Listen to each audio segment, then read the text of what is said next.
Murphy Austin Adams Schoenfeld LLP, focusing on business law and commercial litigation, is proud to support Rob on the Road Region Rising. More information available at murphyaustin.com. And now, Rob on the Road, exploring Northern California. I'm thrilled to have our guest today. Jen Reason is the classical host at Capital Public Radio and a phenomenal human being. And she's here with us today on Rob at Home. Good to see you, Jen. Oh, good to see you, Rob. Thank you so much for having me. I'm so glad to see you. I'm so glad to see you too. I know, because I hear you all the time. And it's nice to see you face to face. And thank you for doing this. Thank you. So fun. You are, as we just said, the host of From 10 to 2 at Capital Public Radio for classical music. You do such a good job. Thank you. I love it. You really do. Thank you. It's so fun to just be able to go on air and share the music with the community, talk about music and everything that's great and wonderful about it, and know that we're having an experience together, listening together. It's just, there's nothing like it.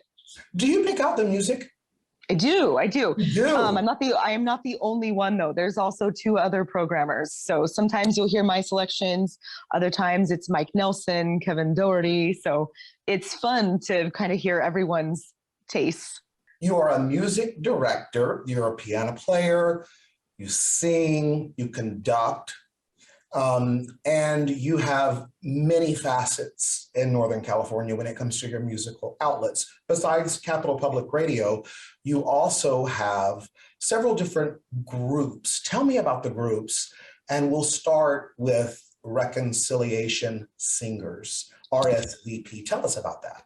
Oh, my true baby. Reconciliation Singers. It's actually two names, and it's two names because we couldn't pick. Reconciliation Singers, Voices of Peace, together makes RSVP.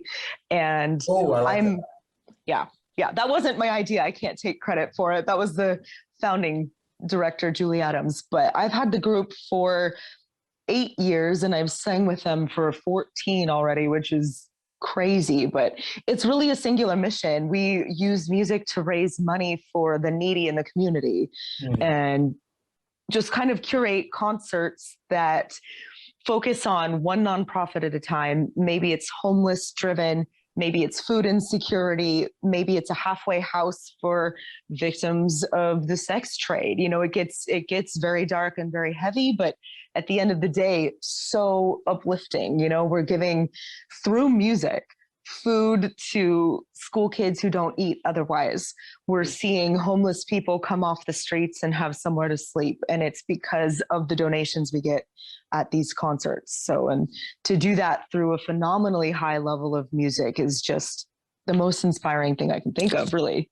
And tell me about your other singing organization. Rogue Music Project. So very, very different there. We're more of an opera collective and a theater collective. So we're doing kind of modern, reimagined ideas of what theater can and should be. Like, how can opera speak to our current day issues? How can we bring it to the people that maybe don't know they like opera yet? A lot of people say, oh, I don't like opera, or I don't, never seen an opera, you know? So we bring it to them and we make it speak to the issues that Sacramento is having, that humans are having in 2022, and make this whole grand theatrical experience. Maybe there's food, maybe there's drink involved, and so fun. Can you sing opera? Are you an opera singer? Oh, not even remotely. I'm the pianist in that one. I'm more of like the soft, jazzy nightclub, pop, low vocalist. So are there any other musical outlets that you want to plug before we dive in deeper? Yeah, actually, I have an instrumental ensemble. Also, my one instrumental is City Water, and we're ensemble residents at Sac State, which is California University School of Music, ensemble in residence there. But our idea is to kind of further the canon rather than play the old dead white guys from 200 years ago always, you know, like, what are we writing now? What are the voices now? Maybe what are the minority voices now doing? And how can we highlight them and American Sound 2022? So that's our mission. That is so cool. I absolutely love that. When I hear you on the radio, before I even knew about RSVP, the reconciliation voices of peace. I felt like you had a reconciliation story because I have watched you so closely with interviews that you have done, and you have a real gift and you have a real, for lack of a better word, calling on your life. Thank you. Do you know that? Really means a lot. Thank you very much. I think I'm on the path of discovery always with that, just what that means, but thank you. What do you think it means? Well, I think it does mean what you said. I think that what we're missing is vulnerability, seeing the humanity in each other, seeing the heart in each other, and remembering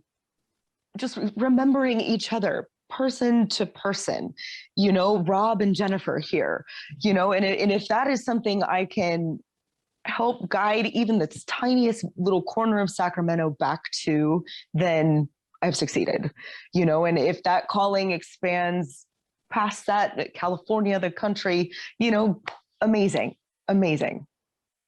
Do you feel that music has helped save you? Without question. There's been so many times in my life, in particular in my 20s, where navigating the situations I found myself in or those circumstances dealt me, were not navigatable if I hadn't been able to come and sit down at this piano and pour my heart and soul out, sometimes just with my fists, honestly, just, yeah.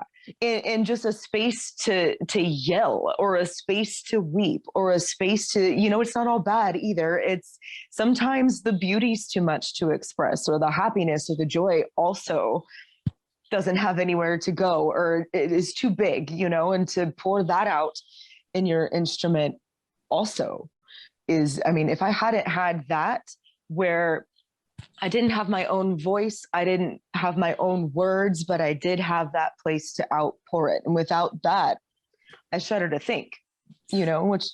Do you remember when you found music, or when music found you?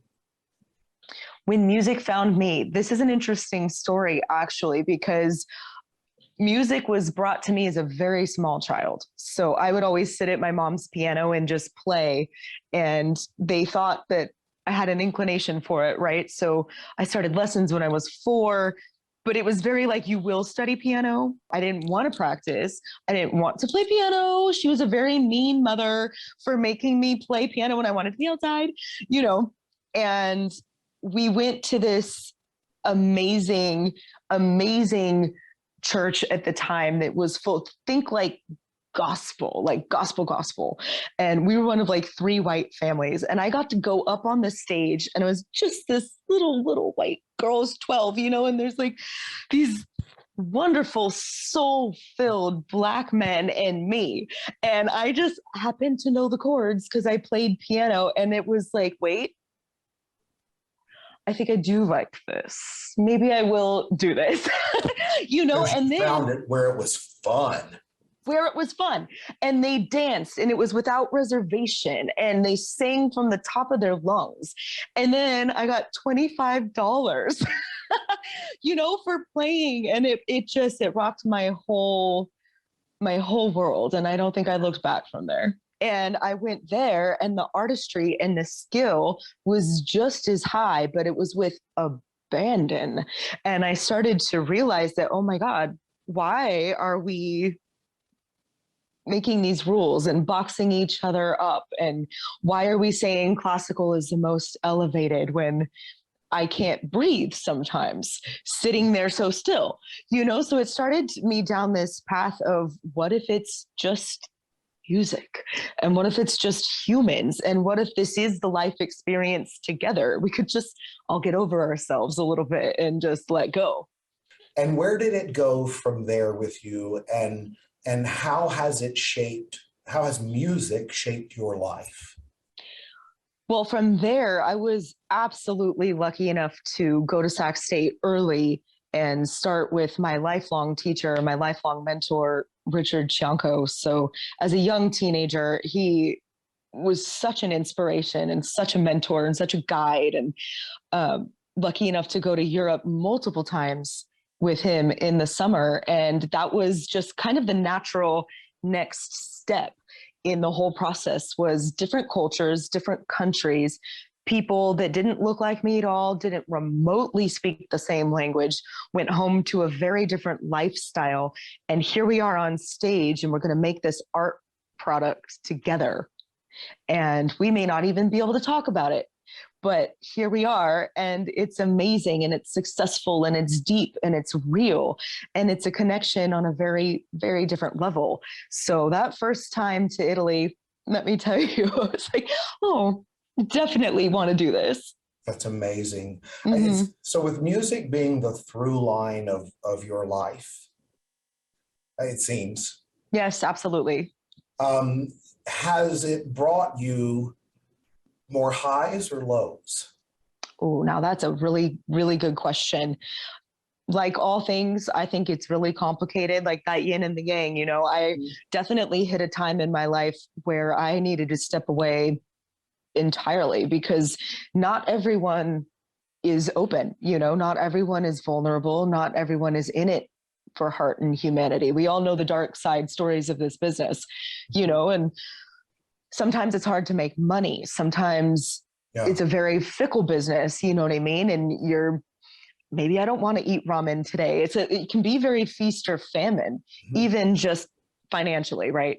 So I hit a wall probably right around 28, where it's just like, I don't think this does it for me anymore. And I don't think I have anything more to say. And I'm discouraged, and I'm going to go try an office job. Thank you. You know, and I lasted about 2 years, and yeah, I was dying inside. Like, I realized my soul will wither and pass, you know what I mean? And I'm denying kind of what you said earlier, denying whatever this calling is. Even if I haven't found the specific outlet, it's killing me to not do it. So I walked away without any plan and said, all right, universe, like, then make it happen. And what happened? Here we are. I'm talking to you. And what happened after that 2 years when you walked away? Well, it was a little bit hard for maybe a year and a half, but like, the universe provides, you know what I mean? I genuinely believe that if you honor these leanings and these callings and you're brave, people said, oh, you're back. Oh, you're back. Yay. Here's this gig. Do you want this position? The radio, even, I never thought in a million years I would talk on the radio. And they said, hey, you've got a great voice. Do you want to talk on the radio? You know, so like, the universe provided in a way that I just couldn't have possibly imagined. What did it take for the universe to provide? What did you have to do? I had to get willing. I had to be willing to sacrifice two things. And one was good enough. You know, like, I had a nice little house. I had a nice job. It was very secure. Everyone said, good job. You've got benefits and retirement, very safe. So I had to be willing to believe that there was more and better than that, you know, and then to be brave and risk and take that leap of faith. It's enough to know that, you know, and then you got to do it. So you had to show up. I had to show up. Exactly. Scared and shaking and like, uh-oh, you know, but it's enough. That first step is enough. And after that, is that where all of these wonderful outlets that you have now began to take place? Every single one. Really? Wow. Yep. Amazing. Isn't it? Absolutely amazing.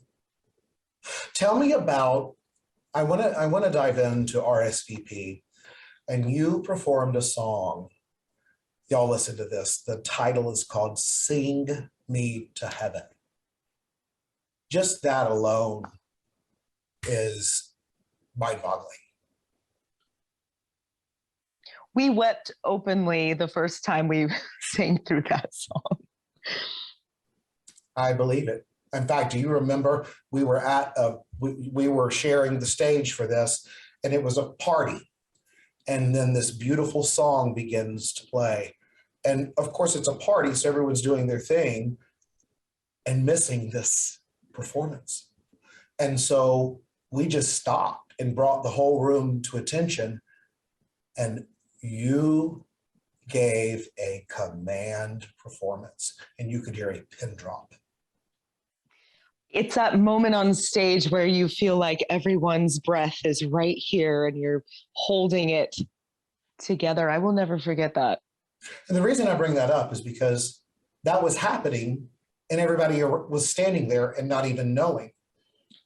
We can consciously choose to tune in to different things that are happening around us that can impact our lives.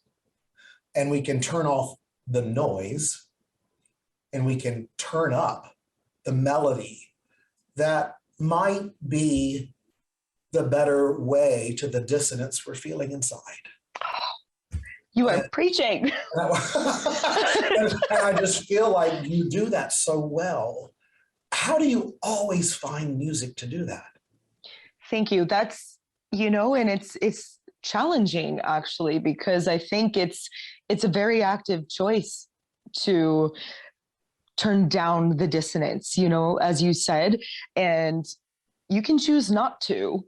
And that's the problem, and sometimes dissonance is more comfortable, and sometimes distraction is more comfortable, and feeling and vulnerability and all of these things, reconciliation even, can be what's uncomfortable and what we're trying to avoid. So there's got to be an active choice for that too. But it's the same thing as when the universe provided opportunity. It's when you stop and you say, okay, what's it going to be? It comes. I honestly, Rob, almost never have to seek these things out. It's almost always when I've made the space and the silence, it pops up. I'm like, oh, well, that's it. Wow. Yeah. What would you want music to say for you that you feel like you can't? That I can't. That is a very profound question to think about that. Well, I think it's things that I can say, but the words don't have the weight, if that makes sense. I want to say, see each other. And we can say, love your neighbor all day long. You know what I mean? And celebrate each other's humanity. And these things that are quickly becoming tropes and quickly becoming empty verbiage, that's a thing I can say, but I want the music to reinflate it and to reinvigorate and to highlight what those words actually mean in a way that you cannot deny because you're feeling it here. I just got it. What you were saying. And that is that music is not a performance. Music is a revelation. It reveals. You don't just listen to something and are performed and entertained. You are changed. If you're doing it right. So for people who may not feel what we're talking about, okay, and that's okay. Okay. What would you say to someone who is feeling a void in their life, and what could music possibly do for them? Your questions are so good. They're so good. I appreciate that. But what would you, someone who has that void, what would you say? Well, don't fight it. Don't judge yourself for it. I think that's the first step, is we kind of self-flagellate, and we just are awash in all of these shoulds. And there's this void. I shouldn't have a void. I should fill it. All of these things. I think the first step is to just sit with it and allow it and say, yes, there's a void. It's not bad. It's not good. It's not wrong. It's not right. It's just what is. And see what door that opens first. And from there, I think stillness, honestly, I think stillness is the answer of just be with it, sit, don't fight it.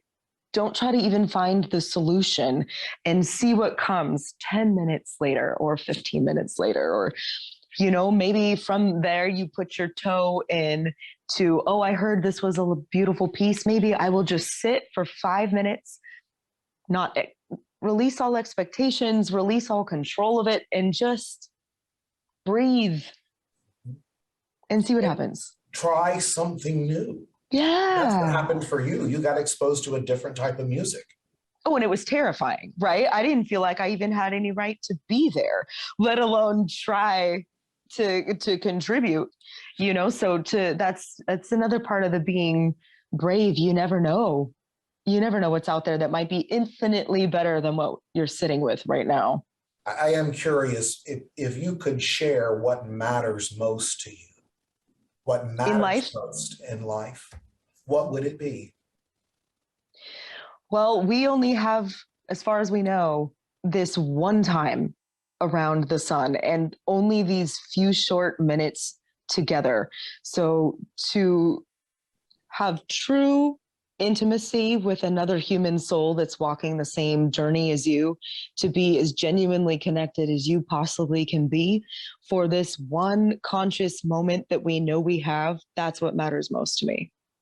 That's beautiful. That's beautiful, Jen. I love to, and I beg to do this because it's so important that we put things out to the public that feed people. And we need that as a people. We just need it. I think my reconciliation story is actually with music and losing it, hating it, for resenting it. Yeah, for those 2 years. And feeling like it failed me, feeling like it abandoned me, feeling like sense of self and voice had gone with it and it wasn't coming back and didn't care. And, and to find my way back to it, I think that is the reconciliation. Wow. I didn't expect that. And that's actually so powerful because when you reconciled, look what happened. Exactly. And that's what reconciliation is worth it. Oh, worth all of the hard and all of the comfortable. That's just temporary, uncomfortable.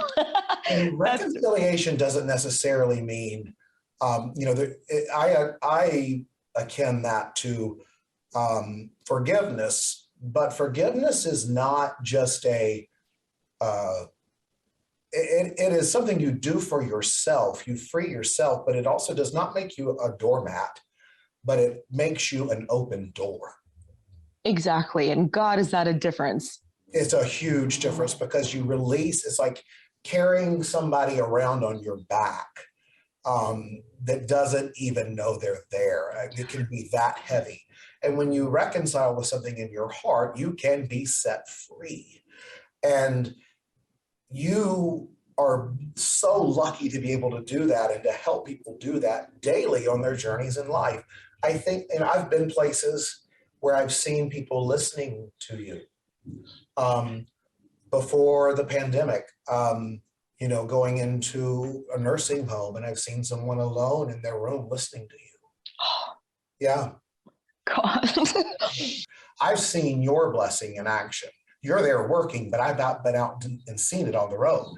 And it's beautiful to see how wide and deep your reach is. That is amazing of you to say. It really impacts me. That made me think of a call I got. This was probably 2 years ago. That was so incredibly moving. And of course, I didn't know the woman, but she said that they had listened to my show every day for a year as her husband was passing. And he happened to actually pass as I was talking. And then I played one of their favorite pieces completely unknowingly, obviously. But she called me weeping and said that it was a gift beyond measure that I had given her. And I had been their companion, all completely unbeknownst to me. And that would always be a part of their family in some way. And I had to go outside and take a break in the parking lot and cry in my car, because I was just so floored. The impact, I've chills just now, the impact is so much greater. I know. Right now. Wow. And that's the one person that did call. And the people you mentioned, no idea there either. So we just don't know how much of an effect we can have on each other for good, you know? You can find Jen at Cap Radio 10 to 2 on Capital Public Radio, classical music, as well as all over social media. But I have to say that Jen Reason, you are really a shining light in our region, and I see why you are one of the most popular hosts in Northern California. I'm so grateful to know you and to have you on the show. So grateful as well, Rob. Thank you so much.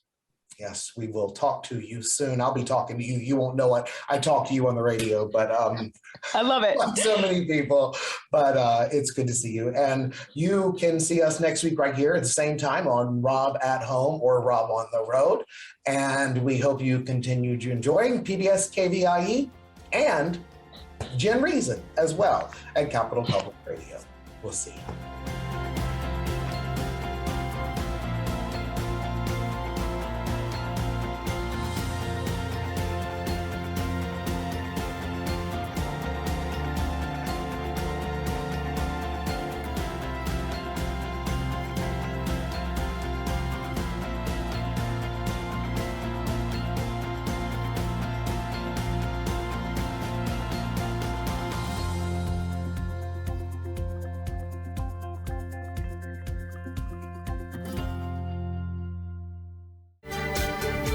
Murphy Austin Adams Schoenfeld LLP, focusing on business law and commercial litigation, is proud to support Rob on the Road, Region Rising. More information available at murphyaustin.com.